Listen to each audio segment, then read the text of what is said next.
J'ai été très étonné de cette procédure qui a été engagée contre le groupe Bolloré par Delphine Ernotte et les médias de l'audiovisuel public, enfin, et Sybille Veil, d'autant plus que j'ai appris le lendemain, mais comme vous, par la voix de la ministre de la Culture, que les tutelles, que l'État n'avait jamais été consulté, informé, ni n'avait approuvé cette procédure-là, alors qu'il y a une tutelle quand même qui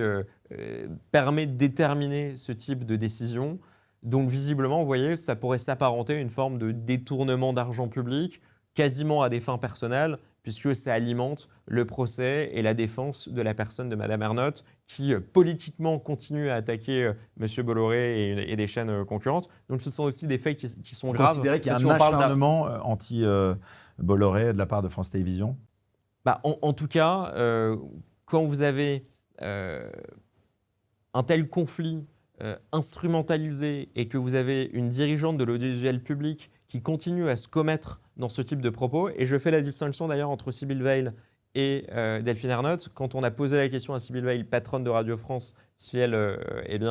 approuvait les propos de Delphine Ernotte, CNews est une chaîne d'extrême droite, elle a eu beaucoup plus de recul, beaucoup plus de pudeur, et je crois qu'elle a dit « je ne voudrais pas travestir ses propos », mais elle a dit « moi je ne me permettrai pas de dire ça, ce n'est pas mon rôle, et j'ai envie de rester dans mon rôle ». Donc vous voyez qu'il y a une petite différence quand même qui est à faire, et un désaveu aussi flagrant de la part de la patronne de Radio France à l'égard de la présidente de France Télévisions, qui nous explique quand même en creux qu'elle est totalement sortie de sa mission et de son rôle. Donc je pense qu'il est temps de mettre fin à ça, et il est temps aussi que l'argent des Français serve à autre chose qu'à alimenter un conflit politique et personnel de Mme Ernotte.